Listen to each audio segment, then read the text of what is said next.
ಅದಕ್ಕೆ ಇವತ್ತೇನು ಚಲನಚಿತ್ರ ರಂಗದವ್ರು ಏನು ಇಲ್ಲಿಗೆ ಬರಬೇಕಾಗಿತ್ತು. ಅವರು ನರಗುಂದ ಮೂಲ, ನರಗುಂದ ದೊಡ್ಡ ಹೋರಾಟದ ನೆಲ ಇದು. ಆದ್ರೆ ಚಿತ್ರರಂಗದವ್ರದ್ದು ಅಲ್ಲೇನು ಕಿತ್ತೂರು ಚೆನ್ನಮ್ಮನ ಸರ್ಕಾರದೊಳಗೆ ಏನು ಒಂದು AC ರೂಪದೊಳಗೆ ಏನು ತಂಟ ಹಾಕ್ಯಾರ, ಅದು ಭಾಳ ಮುಖ್ಯ ಅಲ್ಲ. ಇವತ್ತು ನರಗುಂದಕ್ಕೆ ಬಂದು ಅವ್ರ ಶಕ್ತಿಯನ್ನು ಪ್ರದರ್ಶನ ಮಾಡಬೇಕಾಗಿತ್ತು. ಆದ್ರೆ ಬರೀ ಹುಬ್ಬಳ್ಳಿಗೆ ಮಾತ್ರ ಶೋಕಿ ಬಂದಿದ್ದಾರೆ, ಅಂದರೆ ಶೋ ಮಾಡಲಿಕ್ಕೆ ಬಂದಿದ್ದಾರೆ.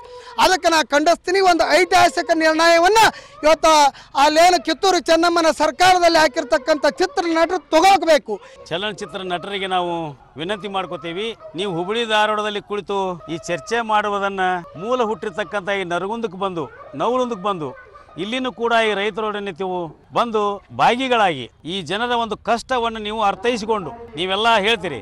ಯಾಕಂದ್ರೆ ಉತ್ತರ ಕರ್ನಾಟಕದ ಜನರ ಕೈಯ ದುಡ್ಡು ಇದ್ರೆ ನಮ್ಮ ಚಿತ್ರ ನಡೀತಾವು ಅಂತ ಏನು ಹೇಳ್ತಿರಲ್ಲ, ಅದು ಸತ್ಯ ಆಗಬೇಕಾಗಿತ್ತು ಅಂದ್ರೆ ನೀವು ಹುಬ್ಬಳ್ಳಿ ಒಳಗೆ ಕಾರ್ಯಕ್ರಮವನ್ನು ಮುಗಿಸಿಕೊಂಡು ಸಮಯವನ್ನು ತಗೊಂಡು ಇಲ್ಲಿ ನರಗುಂದಕ್ಕೆ ಮತ್ತು ನವಲುಂದಕ್ಕೆ ಬಂದು ಭೇಟಿಯಾಗಿ ಹೋಗ್ಬೇಕಂತ ನಾನು ಈ ಒಂದು TV ಮುಖಾಂತರ ಆಗ್ರಹ ಮಾಡ್ಕೋತೇನೆ.